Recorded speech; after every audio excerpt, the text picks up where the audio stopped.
The Prince of Wales's plan that the family should base themselves in Gloucestershire never worked. Diana wasn't an outdoor person at heart, and the country, filled as it was with dogs, horses and mud, and her husband's unbridled enthusiasm for it all, bored her. For him, it was an oasis of peace after the endless merry-go-round and exhaustion of royal duties. He spent as much time as he could there, often on his own, inasmuch as the Prince of Wales, with a team of courtiers, round-the-clock PPOs, personal protection officers, and domestic staff, is ever on his own. Diana and the boys, meanwhile, based themselves in London, and once William started school in Notting Hill, they stayed at Highgrove only at weekends and during the school holidays. But the boys adored it, and after a week cooped up at Kensington Palace, the weekends couldn't come fast enough. They sometimes drove with their mother, but more often travelled with Barbara Barnes, their PPOs and the rest of the nursery team. There was so much more freedom for them there. It was the perfect environment for noisy, energetic and inquisitive small boys. Plenty of space to roar around and lots of places to explore. They had their father's Jack Russells, Tigga and Roo, to play with. There were ponies to ride, ducks on the pond, cows and sheep in the fields and chickens running about in the yard. There were woods and hay lofts and, when it was warm enough, a heated outdoor swimming pool. They had a climbing frame on the lawn and a swing, and they could grow their own vegetables from the little patch of garden their father had set aside for them. They had their father's Jack Russells, Tigga and Roo, to play with. There were ponies to ride, ducks on the pond, cows and sheep in the fields and chickens running about in the yard. There were woods and hay lofts and, when it was warm enough, a heated outdoor swimming pool. They had a climbing frame on the lawn and a swing, and they could grow their own vegetables from the little patch of garden their father had set aside for them. So when a farm with 710 acres near Tetbury came up for sale 2 years later, the duchy bought it and employed David Wilson as manager. Gradually they converted the land to soil association standards and started not only experimenting in organic production, but using it as a showcase for all the prince's ideas about the countryside, conservation and the environment. Over the years it has become an impressive example of best practice farming and a thriving business. But for William and Harry, as they were growing up, it was simply a good fun place with every sort of farm animal, and tractors, combine harvesters and exciting machinery. Whenever the prince drove over there in a Land Rover, which he did at least once every weekend, the boys would want to go with him. David and his wife, Caroline, had sons of much the same age as William and Harry, and the boys would muck about while their fathers talked shop, or they would go with Charles and inspect the animals and wander about the fields and hedgerows. There was great excitement if they spotted a buzzard circling, or a hare running across a field, or a fox.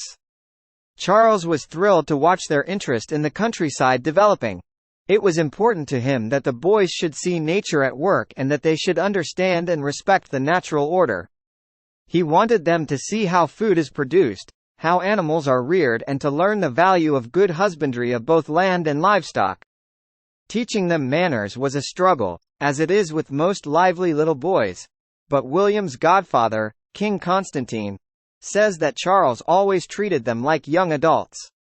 He didn't force them to do anything but would explain and reason with them. And William, who was bright, exhausting and extremely willful, would have stretched the patience of a saint at times. One bitterly cold winter's day when he and his father went to the farm together, William, aged 4, arrived without any gloves. He had refused point blank to wear them.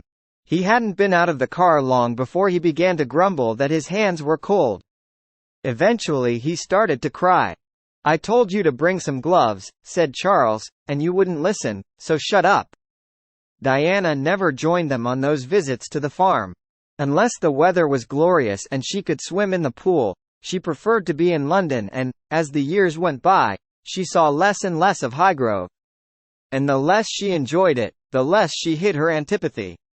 She cut a lonely figure walking around the grounds listening to music through earphones, or curled up on a sofa watching a film, reading magazines or telephoning her friends. Her friends were her lifeline, although they sometimes, inexplicably, went out of favor. And many were the times she would suddenly cut short the weekend, sweep up the children and take them back to London early on a Sunday afternoon, much to the prince's dismay. Charles revelled in the time he spent with the children, particularly at Highgrove, and was never happier than on the rare weekends when the nanny was off and he was needed for nappy changing and bathing. He had been a doting elder brother to Princes Andrew and Edward, and was a popular godfather to many of his friends' children. He never tired of reading stories to the boys and was good at making them laugh. He would pull silly faces and put on strange goonish voices, never remotely embarrassed about making a fool of himself. They loved spending time with him, but it was always in short supply since he was frequently called away to work. There was no clear dividing line for Charles between work and play, office and home. Every day was a work day. Even those when he was ostensibly on holiday, or went hunting or played polo, some part of the day would be taken up furiously writing memos or with paperwork, speechwriting or letters. Even on Christmas Day, when the whole extended family would be together at Sandringham, the prince would find time to fire off memos to his staff or to the people who ran his charities to tell them about some great idea he had had or someone he'd met who might be useful. His mind was never still. Private secretaries and press secretaries yo-yoed up and down the motorway from London, papers arrived daily, and he held meetings with advisors and experts in every field as he expanded his knowledge on the myriad subjects that fascinated, excited and troubled him. Thus Highgrove was as much an office as a home, and while the children had the run of the gardens, most of the house for most of the time was out of bounds. They lived in the nursery on the top floor, as they did in London, and generally ate all their meals with the nanny rather than with their parents. Their other constant companions and playmates were their PPOs, who had guns discreetly tucked under their clothes. Knowing of no other life, it seemed perfectly normal. The nursery at Highgrove was like another self-contained flat, with bedrooms, bathrooms, sitting rooms, playrooms and a kitchen. Although their meals tended to be delivered on a tray from the main kitchen downstairs, cooked by the homely figure of Mrs. Whiteland, whom Charles had inherited from the previous owners. He had bought the house from Maurice Macmillan, MP, son of the former Conservative Prime Minister, the late Lord Stockton, and Patty and Nesta, better known as Mrs. Patty, Whiteland had worked for the family for nearly 40 years. Mrs. Patty was cook and housekeeper and her husband, Paddy, who was something of a legend locally, was groom and general factotum. They instantly took to the prince, and he to them, and the boys gravitated to Mrs. Patty's side in the kitchen, bringing in eggs that they'd found in the barn and chattering away about all they'd been up to in London. In his book about Highgrove, the prince said one of the most crucial and persuasive factors in buying the property was the presence of Paddy, one of the most inimitable Irishmen I have ever come across. A former prisoner of war of the Japanese, he can only be described as one of nature's gentlemen. Meeting him for the first time, you invariably came away, a considerable time later, feeling infinitely better. Once met, he is never forgotten. His rugged features and twinkling eyes are one of the most welcoming features of Highgrove, and his Irish stories are famous. Mrs. Patty sadly died in 1986, when the children were still small, but Paddy worked on until cancer took him in 1997 at the age of 85, and he was as much a part of Highgrove for William and Harry as the furniture. He was a grandfatherly figure, who had a way with horses, and who captivated the boys with his tales of country lore. Charles described him as one of the most loyal people I have ever met. Also one of the best and truest of individuals, and he looked after him and paid for his care to the end. Banishment to the nursery was no hardship for the boys. It was customary in aristocratic families and, besides, William adored Barbara Barnes. Every morning when he woke up he would go and climb into bed with her before they both got up for breakfast. He might then go and sneak into bed with his mother for a second cuddle of the day. His mother would always be his mother, but he had an undeniably strong and loving bond with his nanny too. It was hardly surprising. She was the one who was always there.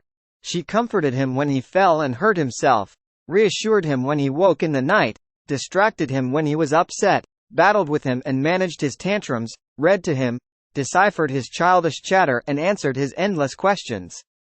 She did everything a mother would and loved him as a mother would. It was, after all, what she had been hired to do.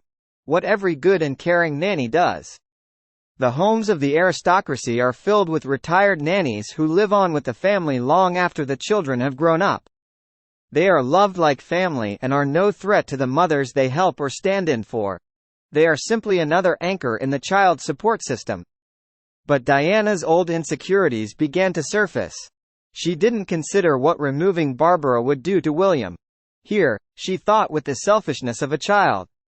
She wanted 100% of his affection, just as she wanted 100% of her husband's. She had lost the latter battle, but she could fix the former. Giving the flimsiest of reasons, she showed Barbara Barnes the door. The irony is that in suddenly cutting Baba, as he called her, out of the 4-year-old's life, Diana was inflicting on her son the same painful feelings of loss and bewilderment that she herself had struggled with when her mother suddenly disappeared from her life at the age of 6. William understood nothing of his mother's insecurities and had no comprehension of why Baba had gone. Had he, perhaps, been so naughty he had driven her away?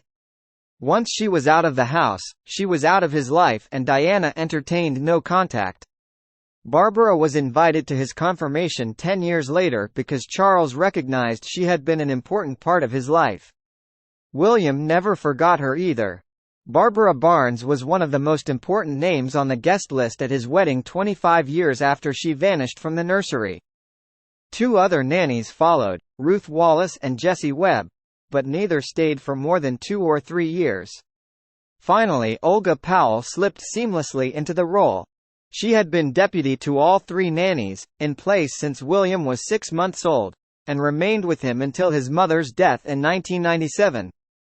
Both boys stayed in touch with her after her retirement and, in her 80s, she was another prominent name on the wedding guest list. But something died in William the day his beloved Baba left. He became less outgoing, less trusting, less inclined to make himself vulnerable.